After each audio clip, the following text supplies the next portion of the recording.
Hello, Jose. Hello. You are doing a lot of philosophical practice in many frameworks and many countries, especially, but not only, in the Latino American world and in Spain and Portugal. One thing that you focus on is the experience of the people that you work with. So, can you tell us what do you do with the experience? Why is experience so central in your work? Te lo voy a explicar como a mí me pasó. En el año 2006 yo recibí una consultante que iba a morir en 4 meses y empezamos a hacer un trabajo de filosofía analítica, de filosofía crítica. Cuando esta mujer tiene 4 meses para vivir, trabajar desde un pensamiento crítico no era suficiente. Entonces tuve que investigar otros tipos de racionalidades. La racionalidad que yo había trabajado más era a través de María Zambrano, una filósofa española, que había trabajado filosofía poética. Yo descubrí que más allá de la filosofía poética había una filosofía experiencial. ¿Qué es una filosofía experiencial y una experiencia? Son ciertas vivencias que tenemos que van a cambiar la forma en que nosotros pensemos y nos van a transformar totalmente. De tal forma que mi investigación era cómo conseguir que ciertas personas transformasen su vida de una forma esencial y descubrí que a veces la racionalidad lógico, argumental, conceptual era suficiente, pero en otras ocasiones lo que teníamos que provocar eran ciertas experiencias que hicieran que la persona pensara, sintiera, viviera de otra forma, que lo tocase internamente. Te pongo un ejemplo de una experiencia. Una madre que va a tener un niño. Cuando esa madre tiene por primera vez a su hijo, ella no solo va a tener nuevas ideas, sino la forma de sentir el mundo, sus aspiraciones, sus ideas van a cambiar radicalmente. Inclusive su propia biología cambia. ¿Cómo podemos hacer eso en filosofía aplicada? Esa es la idea un poco de la experiencia dentro de filosofía aplicada. Entonces, sobre todo lo que provocamos son experiencias. So if the point is to touch experience and to make a radical change in the way the person experiences, how do you do this? Sí, hay 2 líneas. Primero, se explica a grandes rasgos qué es la experiencia y segundo, se trabajan disposiciones para que la persona cambie. Es decir, nosotros podemos tener vivencias y experiencias. Nosotros hoy hemos comido, pero mañana no nos vamos a acordar. Sin embargo, si hoy comimos una comida que es totalmente diferente en nuestra vida, que nos encantó, eso va a hacer que pensemos dentro de 2 años, nos acordemos de esa comida.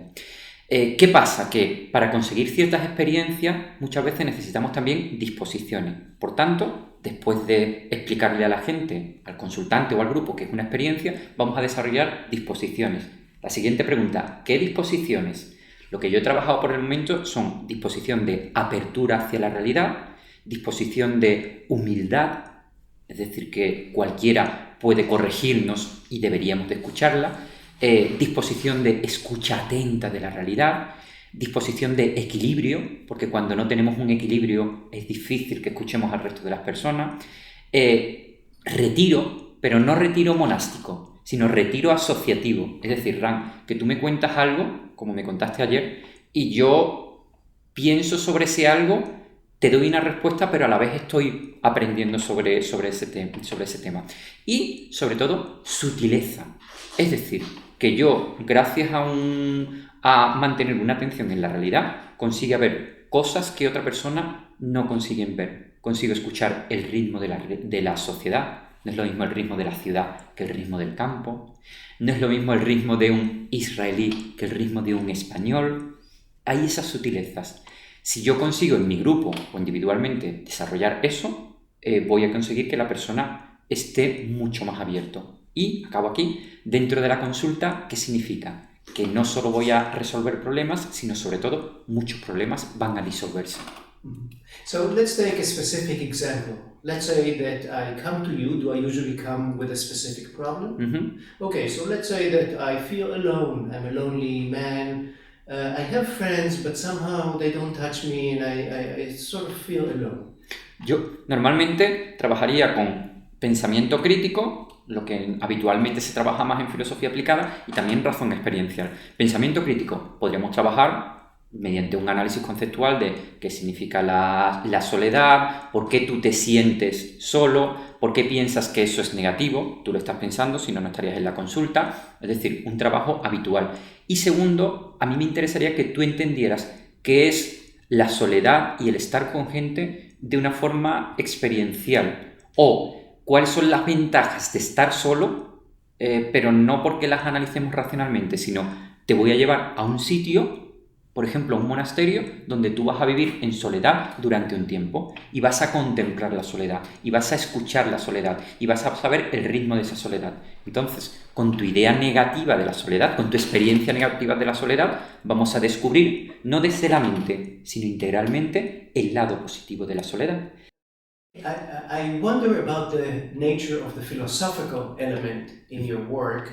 What is, if you could explain a little bit more, what is philosophical there? And one direction I can think of, and I wonder if this connects to your view, is there is a phenomenological aspect of exploring the structure of experience. Is this correct, or are there other aspects of philosophy that you Sí, use? pero es una fenomenología ontológica, es decir, es una fenomenología que nos toca nuestro propio ser. ¿Por qué? Porque tú no solo vas a entenderlo conceptualmente, sino que lo vas a entender integralmente. Tú te vas a sentir solo, pero no en el sentido negativo, te vas a sentir solo en el sentido totalmente positivo. Si vamos a un ejemplo más positivo, no solo el negativo de la soledad, sino el tema del amor. Yo quiero saber qué significa el amor. Imagínate que tienes a alguien en tu consulta que te viene, queremos saber qué significa el amor. Lo puedes entender desde un punto de vista conceptual o desde un punto de vista experiencial. ¿Cuándo aprendemos qué significa el amor? La primera vez que nos enamoramos. Con lo cual, ¿es un abordaje fenomenológico? Me preguntabas. Sí, pero es un abordaje fenomenológico ontológico. Y si me permites, ¿por qué voy yo aquí?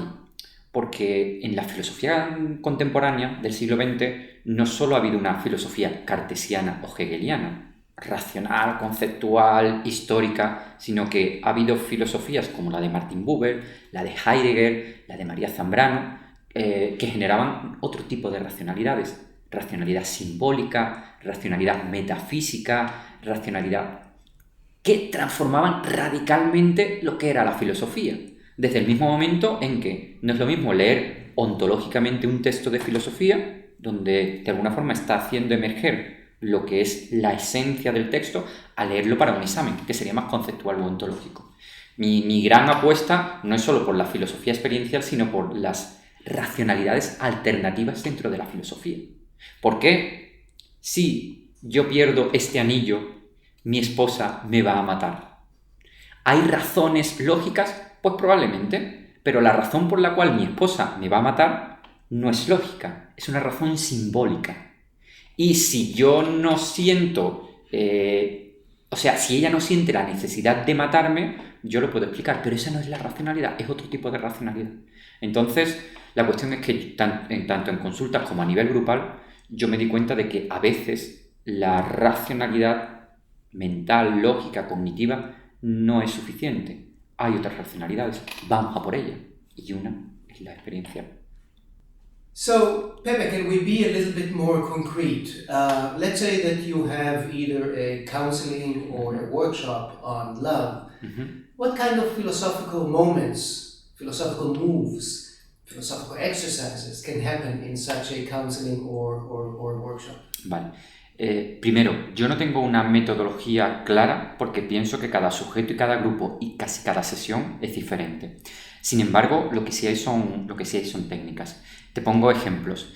Yo he hecho durante algún tiempo un taller que se llama ¿Qué es una buena pregunta? Muy en la línea de otros autores que conocemos de filosofía aplicada. ¿Cuál es la diferencia? La primera fase es que los alumnos tienen que escribir, los participantes tienen que escribir una buena pregunta. La segunda parte, ellos no lo saben, es que tienen que escribir una pregunta mejor que la anterior. La tercera es que tienen que escribir la mejor de 3 preguntas, con lo cual ellos ya no solo están pensando, sino que están viviendo la experiencia de escribir una buena pregunta.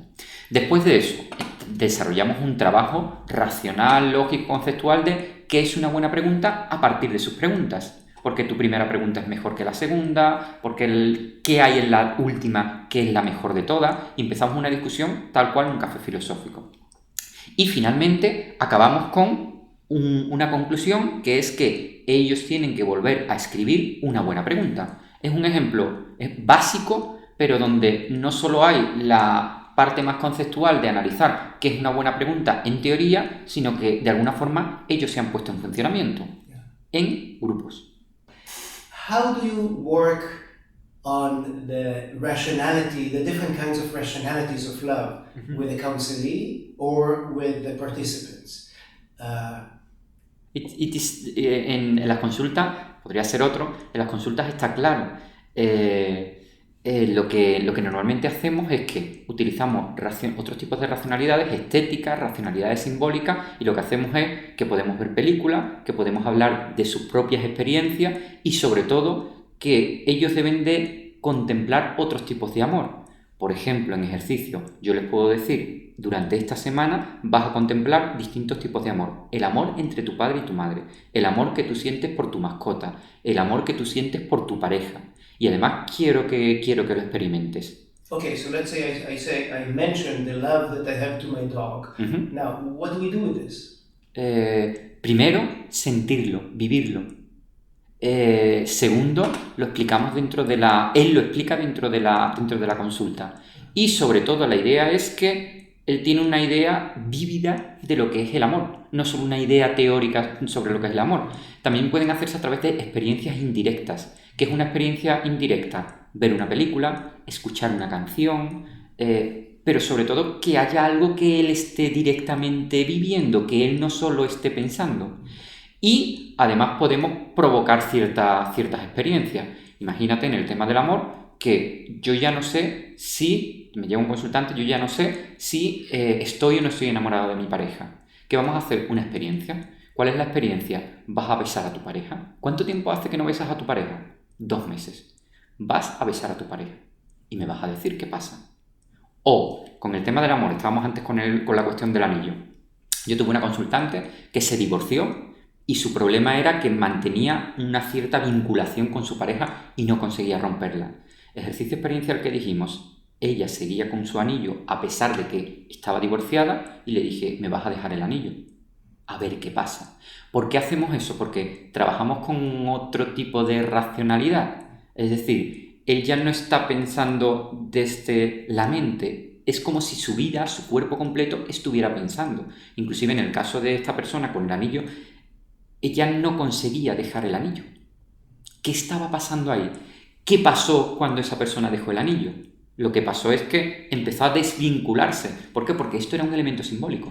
Esto no era solo un aro, era una vida completa. Entonces, esos podrían ser otros ejercicios que nosotros hemos hecho dentro de la consulta. Very interesting. So one can say that you bring to life the experience and you listen to the experience in according to its different rationalities. Yes. Very interesting. So, y también leer. Pensamos que leer un libro es leerlo desde el principio hasta el final. Pero en eso los estoicos, las comunidades helénicas nos han enseñado mucho. ¿Cómo se lee un texto? Bueno, y tú mismo, en tu propia práctica, ¿cómo podemos hacer una lectura contemplativa de un texto? ¿Cómo podemos conseguir que las palabras vayan con nosotros? Recordemos lo que hacían los monjes medievales.